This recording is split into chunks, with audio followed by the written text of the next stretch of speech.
just share my screen. Okay. So we were basically going through the revision session yesterday, right? So let me just a minute. Yes, Anil. Let me just share my screen. Just give me a minute. Yeah. Is my screen visible now? Yes, yes. Yeah. Visible. Okay. All right.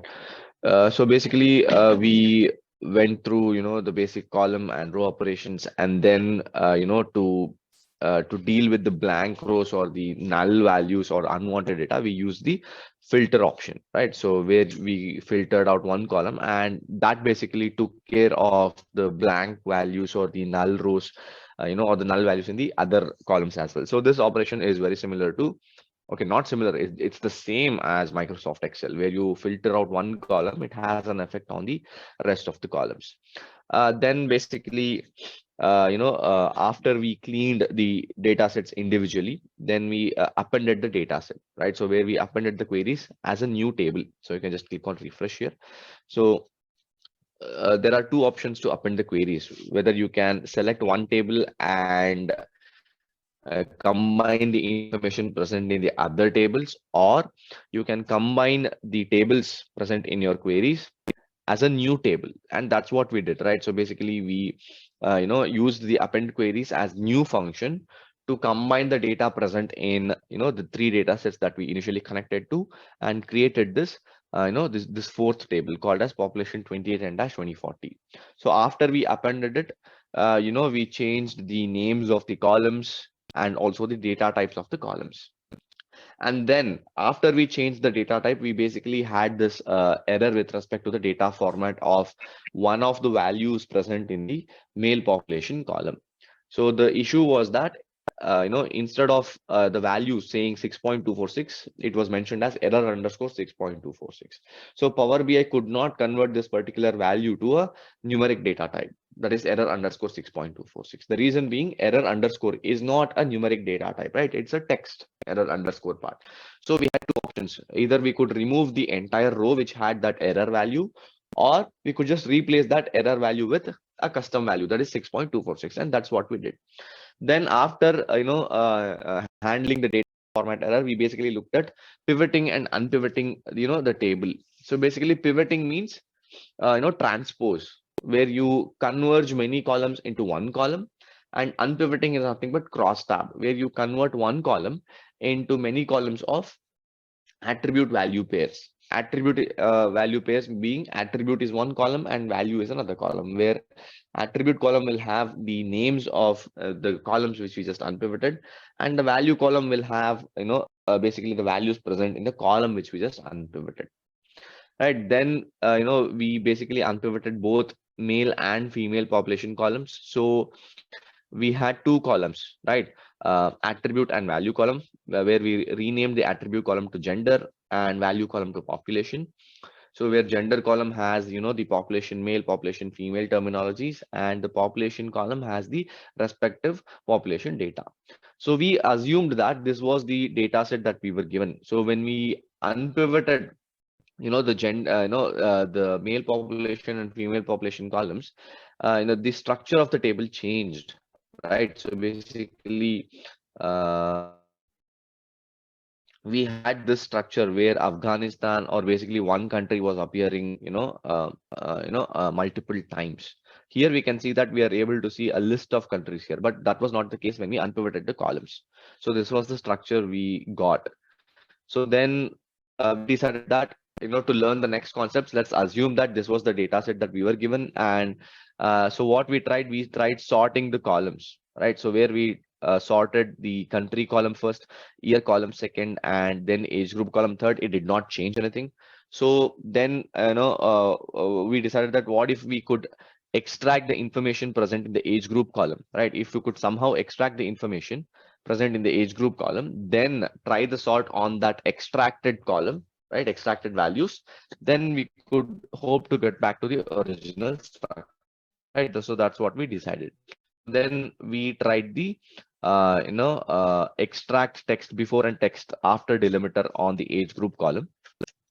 Then we found out that text before delimiter did not have an effect on the 100 plus value, whereas text after delimiter had an effect on the 100 plus values. So since that 100 plus values were replaced with blank values for the text after delimiter part, it is not advisable or it is not suggested to use the sort function on a column which has blank values. So we decided to apply the sort on age group min column instead, right? Then we sorted the age group min column first, right? So here it is. Yeah. So we sorted the age group min column first, year column second, and then the country column third. So then we basically arrived at the the initial structure of the table that we had. Then we also looked at the group by function. So the group by function, what it does, it pools or it aggregates the values present in one column or the column which you want to group by, and it lets you calculate, some statistical measures, such as the sum, average, minimum, maximum, and so on for another column. And that is what we looked at, right? So let's say we wanted to calculate the total population for each year. So in this particular view, it's not possible to know in 2010 what was the total population, in 2011 what was the total population. Even if you apply filter for the year column, it is not possible, okay, because each year has appeared multiple times. So to view the total population for each year, you need to apply the group by function on the year column, right? And that is what we did, right? So where we applied first, we applied the group by function on one column, and then we tried it for multiple columns. So basically, that is what we learned. And finally, we learned how to structure our queries or organize our tables so that selecting the wrong data set or the possibility of selecting the wrong data set is kept to a minimum, right? So when you have this distinction here, where there are two groups now. The first group is called as source queries, which has the three data sets that we initially connected to, and the other queries group right now has the appended queries. So that we know the clear distinction now. So this group has basically the appended queries, and this group has the source queries. So the chances of us selecting the wrong data set and working on that particular data set is minimal. Okay. So this is always a good practice, right? It is always a good practice to create groups and then differentiate or distinguish between the queries that you have in Power Query Editor. Okay, so this is basically the tool of Power Query, which is the data connection, data transformation, and data preparation engine. So now let us move on to the next tool, that is Power Pivot. Okay, so Power Pivot is nothing but the data modeling technology in Power BI, which lets the user create data models, establish relationships, and also use the DAX language to calculate new columns and new measures. Okay, so all these we are going to learn. And in Power Pivot, we are going to have a look at the merge queries. So right now we have learned what exactly append queries does and how exactly append queries works. But in Power Pivot, we will have a look at what exactly and how exactly merge queries functions. Okay, so I have a small presentation regarding what we are going to do or what we are going to learn in Power Pivot with respect to data modeling. Let me just open the Just for presentation. understanding, Anurag, Power Yeah. Pivot is similar to Excel Pivot. It is a little bit similar, but not all the functionality. So in Excel, it is kept to a minimum. I mean, the pivot table, so to say. So here Okay. you can, yeah, here you can do much more things. Here you can create data models. You can, join tables. You can use the DAX language to calculate, virtually all the statistical measures or virtually all the mathematical functions there are, Mm. where you'll be using predefined codes. Mm. Yeah, so in pivot table you can't do that, right? I mean, you can calculate, the sum, average, minimum, maximum, but other than that, you'll not be able to calculate, let's say the some of the mathematical calculations or some of the statistical calculations and so on. So Okay. so basically, Power Pivot is built on the concept of pivot tables. So I'd like to say that. So it's like an extended version, so And to is say. it related to Power Query? Yes. So Power Pivot will be basically we will be working inside Power Query Editor. Yeah.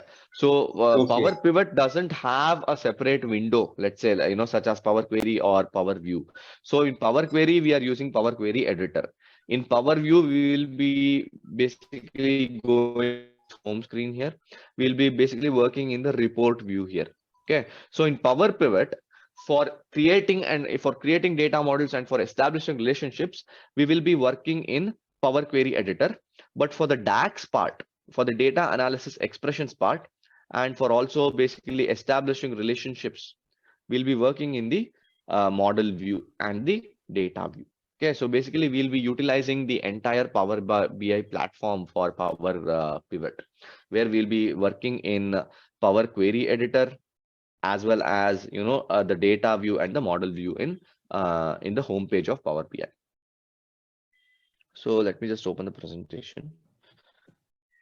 Oh, guys, I forgot to mention. So today I'll be finishing the class a little bit early. Okay, I think 10 minutes early because I need to be present at another meeting for which I have to travel a little bit. So I tried to, make it an Okay. online thing, but it's a face-to-face meeting, so I have to be there. So I'll be finishing the class a little bit early. Okay, around 8 o'clock, so that even I have to leave for the meeting. So that's why. Okay, let me just open the presentation. Yeah, it's here. Okay. Yeah, so basically, we are going to learn the concept of data modeling in Power BI. Now, when you think of data modeling, don't think of algorithms or don't think of coding. Okay, so because typically data modeling means, you're either working in R or in Python, where you have to code the algorithms, where you have to code, the ML, no, the codes or the ML algorithms. But here we'll not be coding anything. As I said in the in the beginning of the Power BI session, Power BI is a code-free environment. Right, so you need not code anything. Everything is already available. You just have to click several options. That's it. So So it is don't think. basically like Excel, Word, PowerPoint, right? Exactly, exactly. So Power BI is basically built on Microsoft Excel. Okay. The same company built it. So basically, it has much more capabilities than what you can do in Microsoft Excel. So I So just want to know, Anaga, where yeah. exactly is this Power BI applied? I mean, can you let me know for So basically, specific? so basically this tool will be useful for business analysts and data analysts. No, So that is fine. when you Yeah. have a data set, you want to clean it, you want to visualize it. So Power BI does the work for you, right? So you need not use any open source software, open source platforms such as R or Python, which, involves a lot of coding, No, if even for that cleaning is the the data case, or, that huh. is the case, then why? I mean, it's just out of curiosity I'm asking. Yeah, yeah, yeah. When Yeah. this is so advanced, why are people still using R and Python? So R and Python is typically used for, your machine learning, deep learning, and, some of the statistical modeling concepts. But Okay. Power BI and Tableau, so these are the two most sort of data visualization platforms or business intelligence platforms. So basically, Okay. this is used, for data cleaning and data visualization. So, Okay. So this is only for Python. data visualization. Exactly. So typically, Tableau and Power BI is used for data visualization, but it also has the capabilities to clean your data and harmonize your data. Okay. So, I'm sure most of you guys must know that, more than 80% of the data out there in the world is, unclean data, right? So, yeah, so it takes a little bit time to clean your data in Python or in R because it involves a lot of coding. But here we didn't Exactly. code anything. Yeah.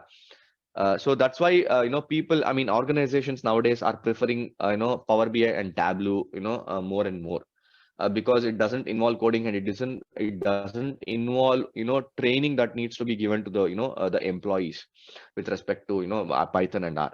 And also coding means you have to remember the codes, right? I mean, you can save it in a notepad or you Yes. can save it in a Word file, but every time you can't go back and basically copy paste everything. So, but here the steps are basically intuitive, right? In Power BI, you So know which basically, Power options BI and Tableau to are for select. people like me, non-technical guys. Yeah, I mean, even I prefer actually, to be honest, Power BI and Tableau over Python and R because it makes your job very easier, right? Hmm. Yeah. So basically, in this Power Pivot, we are going to learn about data modeling, right? How to create data models and also establish relationships, such as, the different types of joins. We are going to learn the different types of joins that you can do in Power BI and also learn about one of the languages of Power BI that is called as DAX. Okay. So basically, this is a recap session, what I did yesterday and today, where we basically learned how to connect to source files and perform some of the row and column operations. We also learned about filtering the data, appending the queries, pivoting and unpivoting. We also learned how to format the data, meaning we learned how to change the data type of the columns and also rename the columns, right? And then we also learned how to handle the errors, right, with respect to the data. And then we also learned about extracting the data using basically the extract function and the split column function. So right now we have done our basic cleaning and shaping activities or functions in Power Query Editor. The next step is to develop and create a data model. Now you might ask me, why is it necessary? Why is it necessary to develop and create a data model? So before we move on to data model creation or basically developing this data model, let us learn a little bit about what exactly data modeling is and why is it necessary. Okay. So we are going to learn the three concepts here. Okay. So first concept is called as data warehouse. So data warehouse is nothing but a large store of data retrieved from various sources designed to enable business intelligence activities. So that is the definition of a data warehouse. In simple terms, in simple words, data warehouse is the storing part of the data modeling logic. Okay, so data warehouse is where you store your data or where you dump your data, right? It is a large store of data. That's what you can think of when when you hear the term data warehouse. I mean, when you hear the term warehouse, it means that it is a big place where you store a lot of things, right? So that is data warehouse here. Okay, where you store a lot of data. That's it. Okay. Then coming to the data model. So data model is the structured and logical organization of your tables or your queries or your data sets and the relationship between the different data sets or the different tables. Okay. So in simple words, data modeling, okay, data modeling or data model is the process of analyzing and defining all the different data a business collects and produces, as well as the relationship between these data. Okay, so when you have your tables or when you have your queries or when you have your data sets in a structured and logical manner, it makes your job easier, right? So basically you'll have a clean, higher quality data. So that is the purpose of basically creating and developing a data model. And how can we create this data model or how can we develop a data model? Using the concept called as multidimensional schema. So right now we have only one table holding all the information, right? Population 2010-2040. Don't think about the source queries. Okay. Forget about the initial data sets that we connected to. Just think about the appended query that we have right now. Okay. Population 2010-2040. So right now we have only one table holding all the information. But the bigger your project gets or the bigger your requirement gets, the more data you have to store, right? So basically, you'll be bringing in the updated data on a daily basis. So storing data in one table is not the best way as it is inefficient and prone to errors, right? So if something happens to your table, right? So basically, you will lose all the data. So that is the disadvantage of having, one table that stores all the information or that stores all the data. So we need to find ways to organize our data in a structured and logical manner. And that is why we have to create and develop data models for our data sets. And how to do that? So we'll be utilizing a concept called as multidimensional schema. So in multidimensional schema, what we are going to do, we are going to model different dimensions to keep track of our tables concerning the warehouses activities. So in simple terms, uh, multidimensional schema means we try to find different tables for different purposes. That's it. Okay, so right now we have one table. When we apply the concept of multidimensional schema, what we do, we split this one table into multiple tables or to different tables that serves different purposes. So what exactly do I mean by schema? So schemas refers to the logical arrangement of tables used for creating reports in Power BI. So let's assume that, okay, I have provided an example here. Okay, let's think of a table which has three different aspects. Okay, this is one table which has three different aspects. The first aspect is with respect to product. Okay, so this basically holds the product information, product related information, such as, the product type, product name, product color, product price, and so on. And then the second aspect is with respect to customer related information, such as the first name of the customer, last name of the customer, the email, contact information of the customer, and so on.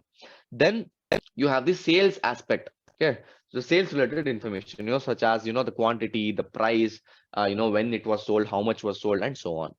So right now we have one table that holds three aspects, right? That is the product related information, customer related information, and sales related information. Now, when we apply the multidimensional schema on this particular table, we will be splitting the one table to three different tables, right? So the first table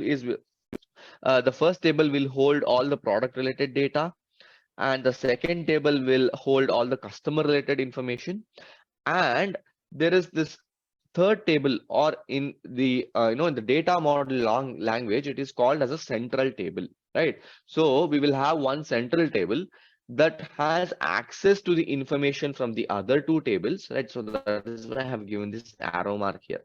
So the sales table, I'm sorry, I don't think you'll be able to see this particular terminologies here. Nevertheless, I'm going to share this presentation.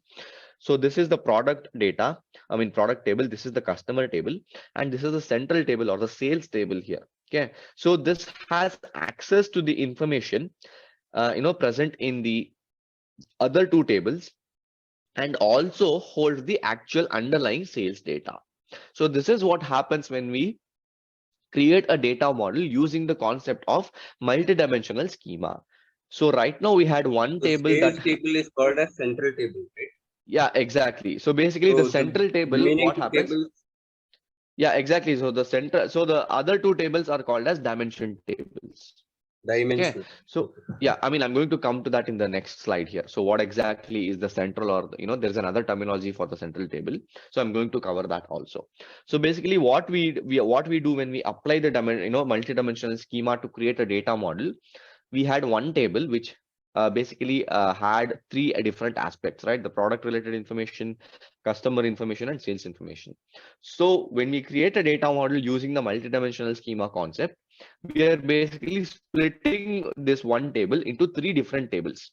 So these three different tables now has three different purposes, right? So the product related information has the product related data, the customer table has the customer related information, and the sales table has no has it not only has the underlying sales data, but also has access to the information from the other two tables. So that is why this is called as the central table.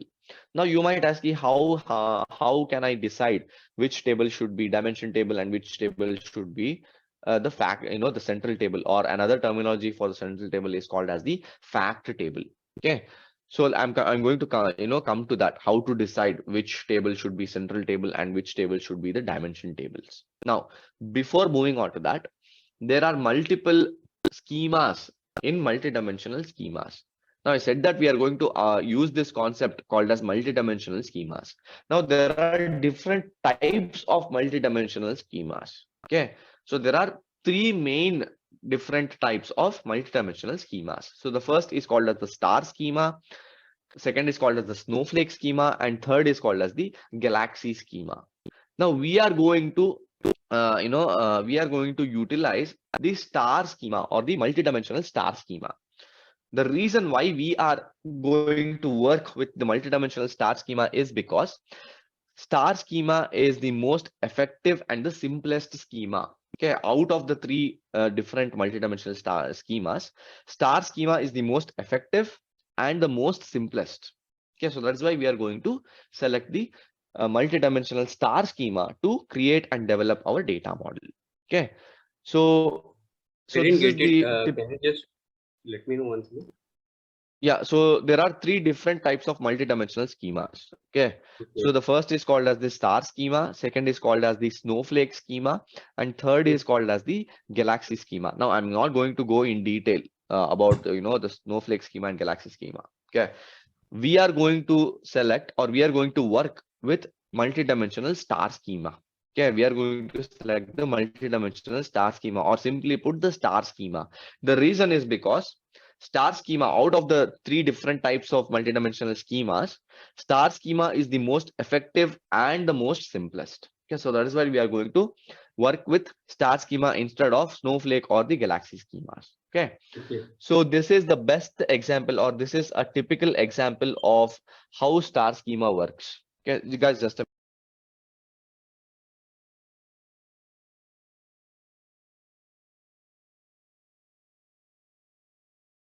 so this is a typical example of how a star multidimensional star schema looks like. Okay, so here you have five tables, right? You have five tables where you have one central table or the factor table and four dimension tables. Now I'm going to explain what exactly fact table is, what exactly a dimension table is. Okay.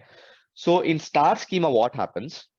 Star schema refers to the logical description of data sets. Okay, star schema refers to the logical description of data sets where data is divided into fact table and dimension tables. Okay.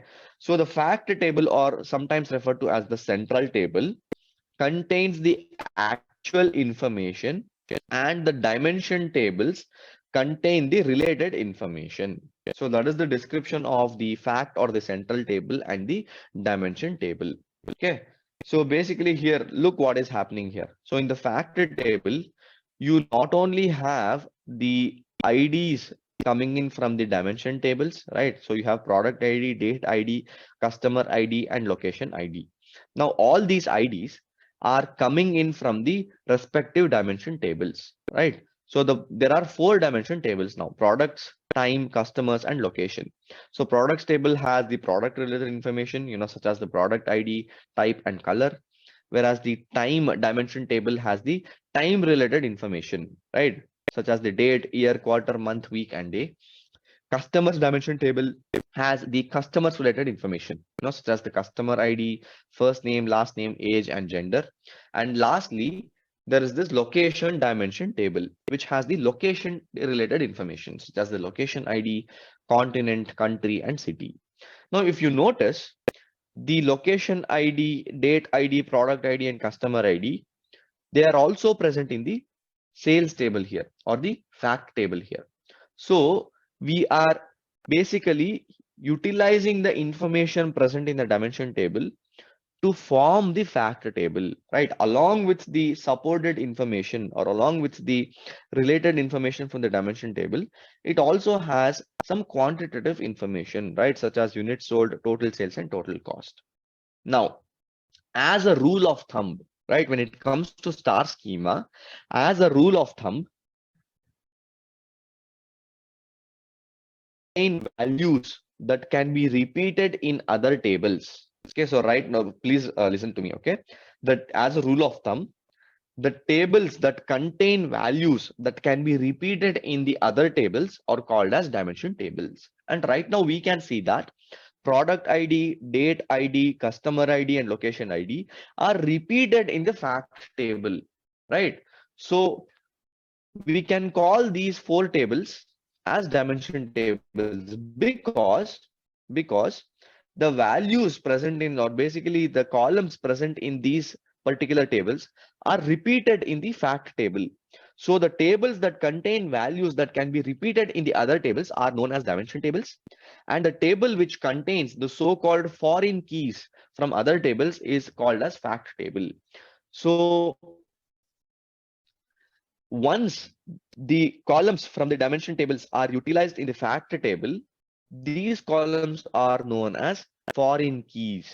Okay, so there is this concept called as primary keys and foreign keys, okay, which I'm going to explain now. So primary key, okay, so the concept of primary key is that it is unique and it is non-null. Okay, so a primary key column has the values which are unique and which are not null. And product ID, date ID, customer ID, and location ID, they are all primary keys because they are unique to each table here, right? Product ID is present only in products table. Date ID is present only in time, in the time table. Customer ID is present in customers table, and location ID is present in location table. So as long as these IDs or these columns are present in the dimension tables, they are referred to as primary keys. When they are used in the fact table or when they are used in the central table, they are known as foreign keys because you're borrowing them, right?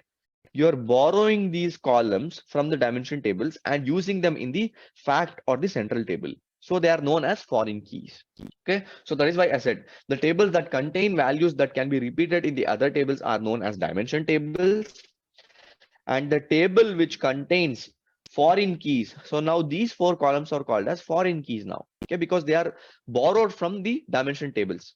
When they are in the dimension tables, they are referred to as primary keys. When they are utilized or when they are used in the fact or the central table, they are called as foreign keys. So the table which contains foreign keys from other tables is known as the fact table.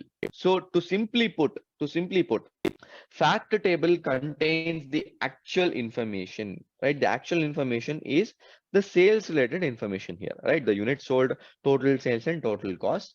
Whereas the dimension table contains the related information, right? It has the related information or the supporting information for the central table. So this is basically the concept of star schema. Guys, just give me a minute, okay? I'll have a sip of water and come.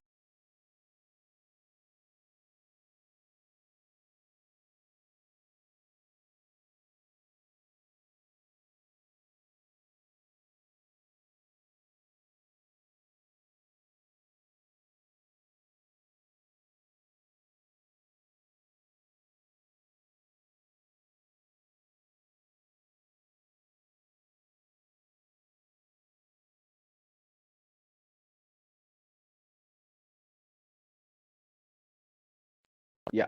So basically, this is the concept of multi-dimensional star schema, or simply put, star schema. Now, I said that the reason why we selected star schema is because it is the most effective and the simplest of the schemas. Apart from this, right? I mean, basically, to go deep regarding the benefits of star schema, there are three main benefits, okay, of using a star schema to develop and create your data models. The first is obviously simplicity, right? When compared to galaxy schema and snowflake schema, star schema is easy to understand, read, and use. Okay, so it is simple to use, simplicity. The second advantage is that with respect to performance, so it contains clear join paths and relatively small number of tables. And when you have small number of tables and clear join paths, when there's a clear relationship between the fact table and the dimension tables, your queries run more quickly. Okay, that is the second benefit of the star schema, that is the performance. The third benefit is with respect to scalability. So scalability means it can accommodate changes such as adding new dimension tables or attributes or measures very easily. So making changes to your star schema in Power BI will be simple once you are set up. Okay, so right now what we are going to do is, let me just come back to our data set here. Okay, so right now we have population 2010-2040. This is one table. So when we apply the concept of multidimensional star schema to population 2010-2040, we'll be basically splitting this one table into multiple tables where we will have one central table and multiple dimension tables. So don't worry if you are confused with the theoretical explanation of multidimensional star schema. Now I'm going to take our data set as an example and implement the multidimensional star schema. Okay, so in the next slide, this is what we are going to do. Okay, applying the star schema to our course project or to our data set. So right now we have one table here, right? I mean, we have this age group min column also, but don't worry, it's missing here. Okay, don't worry about that. So right now we have one table here, single table, population 2010-2040. which has the following columns, right? Country ID, country, year, age group, gender, and population. When we apply the multidimensional star schema to our population 2010-2040 data set, essentially we'll be creating four tables, three dimension tables, right? Three dimension tables and one fact table or one central table. So we'll be creating three-dimensional tables with respect to region, gender, and age. And if you have a closer look at the columns here, we have three different aspects, right? Country ID and country is with respect to the region aspect. Age group, age group is with respect to the age aspect. And then gender, gender is with respect to the gender aspect, right? Male and female. The other two columns, year and population, they are sort of quantitative information, right? Year and population. Year is a measure of time, and population is basically, a measure of, the people living in, a particular country, right? So typically, if you go back to the slide here, right? So the factor table, if you see that, it has foreign keys, that is the columns borrowed from the dimension tables, also some quantitative information. So that is the keyword here. Fact table always has foreign keys plus some quantitative information. That is what we have here, right? So basically, when we apply multidimensional star schema to our table here, we'll be creating three dimension tables, that is dim region, dim age, and dim gender, and one fact table, that is fact population table. Basically, it will have country ID from the dim region table, age group ID from the dim age table, and gender ID from the dim gender table. Okay, so basically these are the foreign keys now. Okay, so country ID, when it's in dim region, it's called as primary key, but as soon as it is used in the population table, it is referred to as foreign key. Okay, so not only we have three foreign keys, but some quantitative information, right? Some quantitative information in the form of year and population. Okay, I think internet connection is unstable. Okay, what is the problem here? Uh, yeah, okay. So basically, we'll be creating four tables now when we apply the star schema, three dimension tables and one fact population table. Okay, so that is what we are going to do now. Okay, so we'll be working in Power Query Editor. Okay, for applying the star schema, we'll be working with Power Query Editor. Okay, so I told you that when we apply the star schema, basically we'll be creating multiple tables, right? One table for that serves a different purpose, right? So the region table holds all the, the region related information. The dim age table holds all the age related information, and the dim gender table holds all the gender related information. Now here, I have missed a column here, okay, which says region here. Okay, along with country ID and country, there should be a third column here in the dim region table that is called as region. The region is nothing but the continent information, right? Asia, Europe, North America, South America, and so on, right? So Afghanistan is in which continent, India is in which continent. So basically, we'll also have this third column called as region, which basically is the continent information. Okay. Now, we have one table. When we apply the star schema, we will have multiple tables. Now, how can we apply the star schema, so to say? Now, there is no one single button that applies the multidimensional star schema to a data set. No. No, I don't think there is one platform which has, that one button that applies the multidimensional star schema to your data set. Now, there are a lot of steps involved, right? So basically what we'll be doing, we will be creating copies of our table here. So right now we have one table, right? Population 2010-2040. And now we want four tables. So essentially we'll be creating four copies, right? We'll be creating four copies of the same table and then work on the copies of the table to arrive at these four tables. Okay. So let us start with the, So let us start with the dim region. Okay. Let us start with the dim region. So let us first create the dim region table, then dim age table, then dim gender table, and finally we'll create the fact population table. Okay. So I said that we'll be creating copies of our table here. That's one table. Now in Power BI, so right now we are in Power Query Editor. Okay. To create a copy of a table, there are two ways. Okay. To create a copy of a table, there are two ways. Okay, so the first step involves right clicking on the table you want to copy or you want to replicate.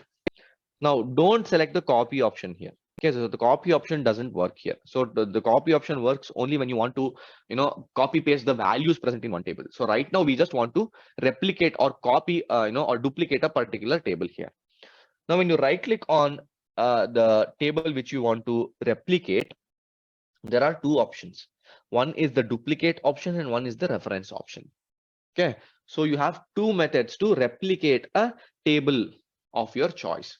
Right now, I said we will be essentially creating 4 copies of our population 2010-2040.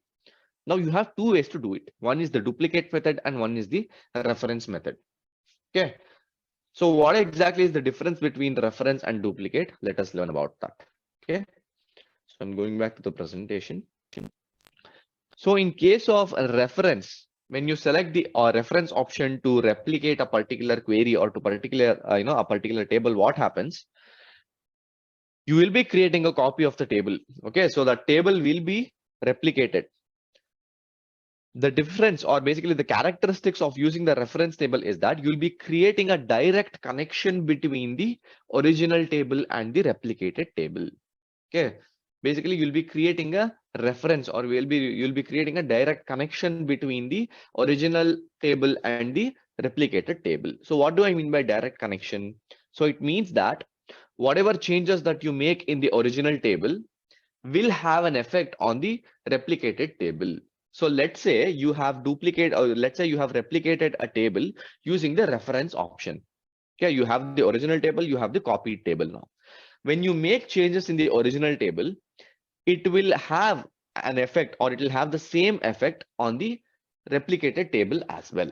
So that is what I mean by using the reference option, or it creates a direct connection between the original table and the replicated table. And another characteristic of using the reference function is that, or the reference option is that the applied steps, right? So, I mean, I will show you how exactly it shows the difference here. Okay. So let's say I'm going to replicate the population 2010-2040. And let's say we select the reference option here. Okay. So right now it is being created here, right? Population 2010-2040, second one here. Because we are creating a copy of a table.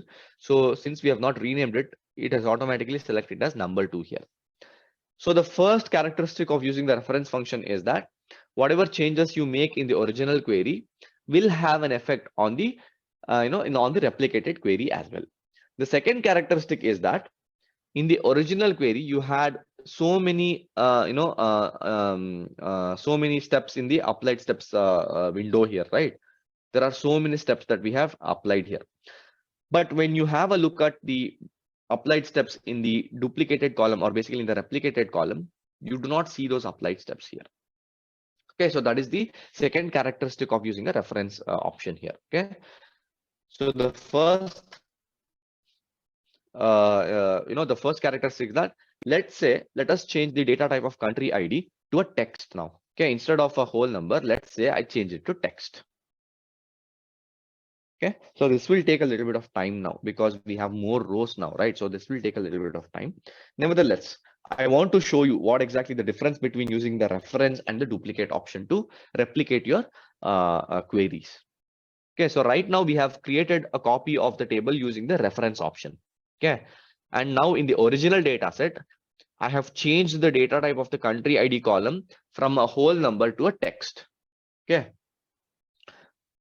it's still loading here. Okay, so once this changes, we can go to the replicated data set and have a look whether this change has an effect on the country ID column. Okay, so yeah, right now country ID column, the data type has been changed from 1 2 3 to ABC, meaning whole number to text. Now if I go to the population 2010-2040, the same change would have been applied here. Okay, I mean, I'll let the data load now. Okay. Guys, I think I'll have to stop for now. Okay, so let the data load here. So after that, I'll explain it and end the session. Okay, because I have to leave also. Uh, I think this will take a couple more minutes. That's it. Um, Can we have it in the next session? Yeah, I mean, I'll just show you. It just takes 10-20 seconds just to show you. Basically, I have made a change in the original query, so it will We'll have an check a effect bill. on the. Eh? It will have the We'll same check effect on the this replicated query सबसे as बढ़िया well. Yeah.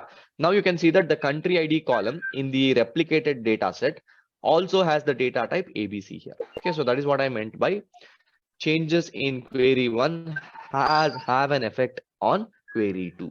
Okay, and the second characteristic is that you do not see any of the steps taken in the original query in the applied steps section in the replicated query here, right? It's हाँ practically हाँ empty now, whereas in the original विमल निकालते query हैं ना we 5 had वाले all these applied दो steps. तीन Okay. दो निकालते हो विमल Guys, let us stop for today, okay?